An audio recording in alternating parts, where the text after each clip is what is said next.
திமுக இந்து மதத்திற்கு எதிரானவர்கள் என பரப்பி வருகின்றனர். ஆனால் திமுக அரசுதான் அதிக அளவில் கோவில்களில் கும்பாபிஷேகம் நடத்தியுள்ளது என திமுக இளைஞர் அணி நிர்வாகிகள் அறிமுக கூட்டத்தில் கனிமொழி கருணாநிதி எம்பி பேச்சு. இதில் அமைச்சர் கீதா ஜீவன், மே ஜெகன் பெரியசாமி ஆகியோர் பங்கேற்பு. தூத்துக்குடி வடக்கு மாவட்ட திமுக இளைஞர் அணியின் ஒன்றிய நகர பகுதி அமைப்பாளர்கள் மற்றும் துணை அமைப்பாளர்கள் புதிய நிர்வாகிகள் அறிமுக கூட்டம் தூத்துக்குடியில் உள்ள கலைஞர் அரங்கில் நடைபெற்றது.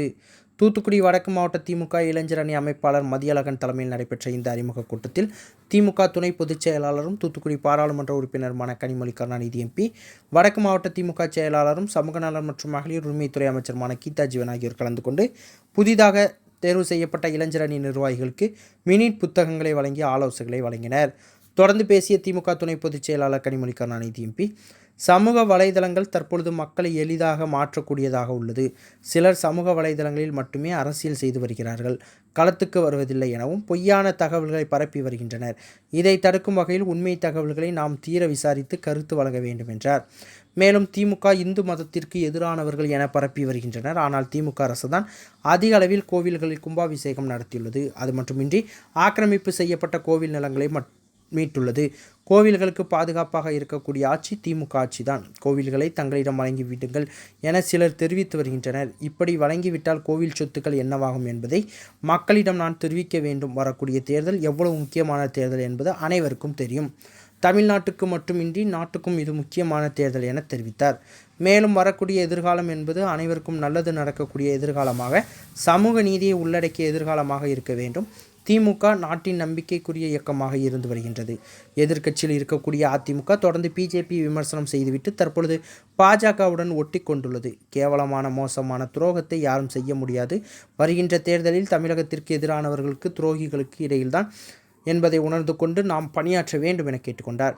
இந்த கூட்டத்தில் தூத்துக்குடி மாநகராட்சி மேயர் ஜெகன் பெரியசாமி, தூத்துக்குடி மாநகர திமுக செயலாளர் ஆனந்தசேகரன், சட்டமன்ற உறுப்பினர் மார்க்கண்டேயன், மாநில திமுக துணை செயலாளர் இன்பரகு, திமுக மாவட்ட பிரதிநிதி திருமல் சக்திவேல், பெருமாள் கோவில் அறக்காவலர் குழு தலைவர் செந்தில்குமார், மாநகராட்சி சுகாதார குழு தலைவர் சுரேஷ்குமார், மாநகர திமுக இளைஞர் அணி அமைப்பாளர் அருண் சுந்தர், பகுதி இளைஞர் அணி அமைப்பாளர் சூர்யா, மாவட்ட மகளிர் அணி கவிதா உள்ளிட்ட ஏராளமான திமுகவினர் கலந்து கொண்டனர்.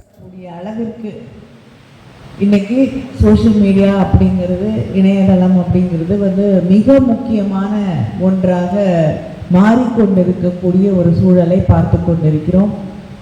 சில பேர் அமைச்சர் சொன்னது போல சோஷியல் மீடியாலேயே அரசியல் செய்து அங்கேயே எல்லாத்தையும் முடிச்சுட்டு போகக்கூடிய அரசியலை முன்னெடுக்கிறார்கள் என்பதையும் நாம் கண்கூடாக பார்த்து கொண்டிருக்கிறோம். ஃபீல்டில் போய் பார்த்தீங்கன்னா ஒரு வேலையும் இருக்காது, ஆனால் சோஷியல் மீடியாவில் அந்த ப்ரெசன்ஸ் இருந்துகிட்டே இருக்கும். அது மக்களை வெகு எளிதாக திசை திருப்பி விடக்கூடிய ஒரு நிலையை உருவாக்கி விடுகிறது. எதை வேணாலும் நீங்கள் சோஷியல் மீடியாவில் ஒரு ஊரில் ஒரு பிரச்சனையே இருக்காது, அந்த ஊரை பற்றி பிரச்சனை இருக்குது, அப்புறம் ஒரு போராட்டம் நடந்தது, எல்லாம் நீங்கள் சோஷியல் மீடியாவில் போட்டிங்கன்னா அந்த ஊரில் இருக்கக்கூடியவர்களுக்கு, சுற்றி இருக்கக்கூடியவர்களுக்கு உண்மை தெரியும். அங்கே எந்த பிரச்சனையும் இல்லை, அங்கே எதுவும் நடக்கலைன்னு.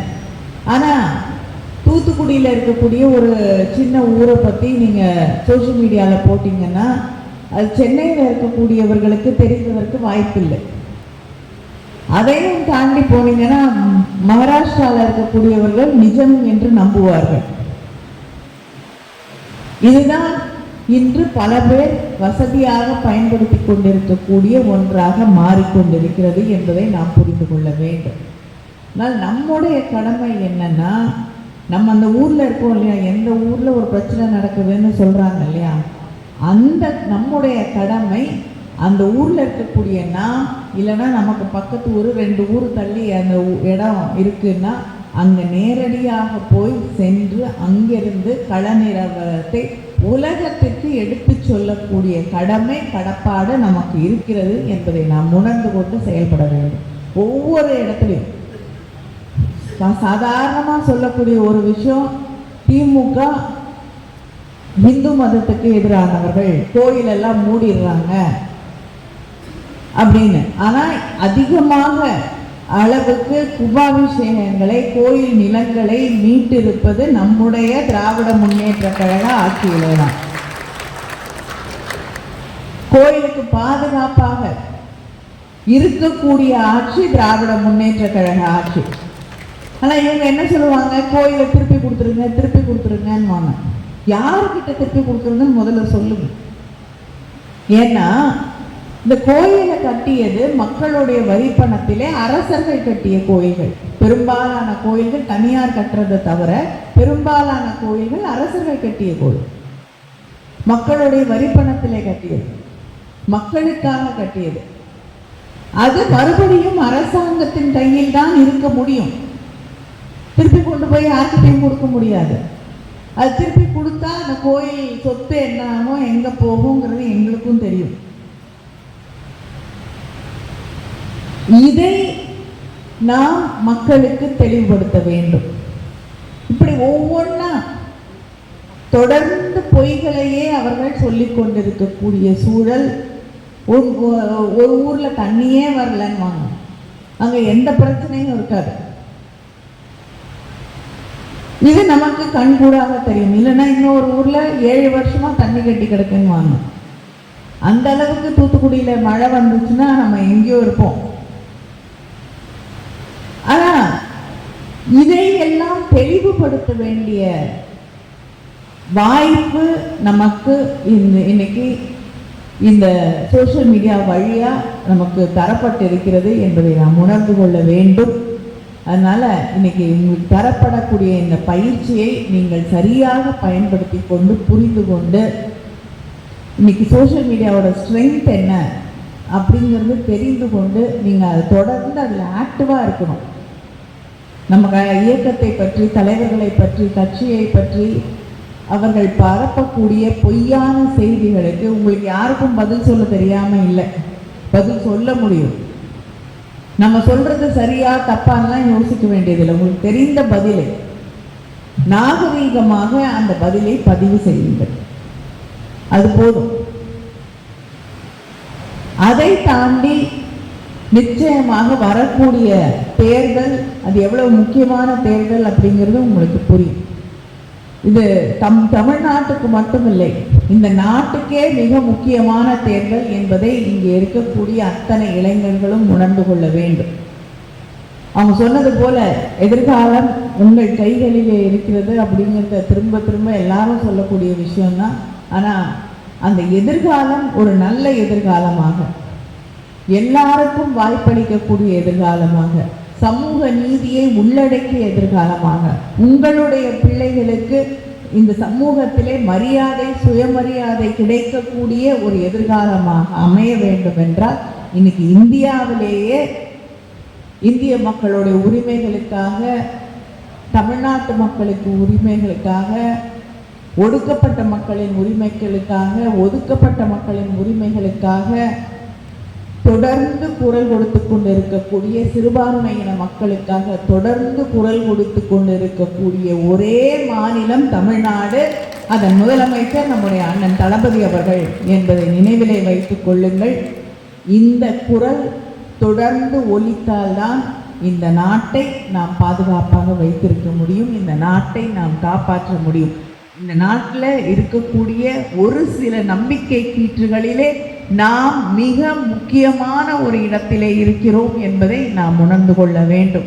நாமும் இல்லைன்னா இந்த நாட்டின் நம்பிக்கை என்பது மிகப்பெரிய அளவிலே வீழக்கூடிய ஒரு இடத்திற்கு வந்துவிடும். எதிர்கட்சியில் இருக்கக்கூடியவர்கள் தொடர்ந்து பிஜேபியை விமர்சனம் பண்ணிட்டு அவங்க தமிழ்நாட்டுக்கு துரோகம் பண்ணுறாங்கன்னு சொல்லிட்டு தேர்தல் வந்தவுடன் அவங்களோட போய் ஒட்டிக்கிறாங்க. இதை விட கேவலமான மோசமான துரோகத்தை வேற யாரும் செய்ய முடியாது. புதிய கல்விக் கொள்கை, சிறுபான்மை மக்களுக்கு எதிரான சட்டங்கள் என்று எல்லாத்தையும் விமர்சனம் பண்ணிட்டு இன்னைக்கு அதே யார் அதை கொண்டு வருகிறார்களோ அவங்களோட போய் இன்னைக்கு தேர்தல் உடன்பாடு வைத்து கொண்டிருக்கக்கூடிய நமக்கு எதிரானவர்களை தமிழ்நாட்டின் துரோகிகளோடு தான் இந்த தேர்தலிலே நாம் சந்திக்க இருக்கிறோம் என்பதை புரிந்து கொண்டு நாம் களப்பணி ஆற்ற வேண்டும். அதை விட முக்கியம், நீங்கள் சோஷியல் மீடியாவில் இருப்பீங்க, ஃபீல்டில் ஒர்க் பண்ணுவீங்க, எல்லாம் சரி. தயவு செய்து யார் இதில் பூத்தில் கமிட்டியில் இருக்கீங்களோ தயவு செய்து அந்த வாக்காளர் பட்டியலை நீங்கள் இருக்கீங்க கூட இருக்கவங்க எல்லார்கிட்டையும் சொல்லி வாக்காளர் பட்டியலை சரிபார்த்து வைத்து கொள்ளுங்கள். ஏன்னா பிஜேபி பல மாநிலங்களில் அதில் குளறுபடி பண்ணிய தேர்தல்களிலே வெற்றி பெற்று கொண்டிருக்கிறார்கள் என்பதை நாம் புரிந்து கொள்ள வேண்டும். அதில் வரக்கூடிய தேர்தல் என்பது நம்முடைய கொள்கை எதிரிகளுக்கு, தமிழ்நாட்டின் துரோகிகளுக்கும் நமக்கும் இடையே நடக்கக்கூடிய தேர்தல் என்பதை புரிந்து கொண்டு தமிழ்நாட்டை காப்பாற்ற, திராவிட முன்னேற்ற கழகத்தை இல்லை, தமிழ்நாட்டை காப்பாற்ற, இந்தியாவை காப்பாற்ற இந்த தேர்தலிலே நாம் வெற்றி பெற்றாக வேண்டும் என்ற அந்த உணர்வோடு நாம் பாடுபட வேண்டும், உழைக்க வேண்டும். உங்களை எல்லாம் சந்தித்ததிலே மட்டற்ற மகிழ்ச்சி. நன்றி, வணக்கம். செய்திகளை உடனுக்குடன் தெரிந்து கொள்ள உங்கள் கரம் டிவியை சப்ஸ்கிரைப் செய்யுங்கள். அதோடு பெல் பட்டனையும் கிளிக் செய்யுங்கள்.